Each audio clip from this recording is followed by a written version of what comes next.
hinayaan ni sangkay sin pag-ataman.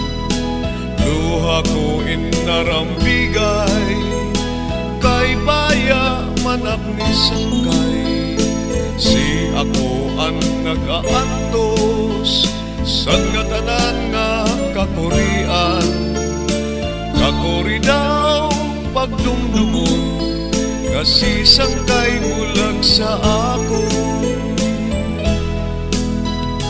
Sanglit kong pag-iisipon, pagkasangkay at amanon. Dirikot ini pagrubon, pinaagi sin diskusyon. Kung kamo nagkasalaman, angay good magpinasayluay.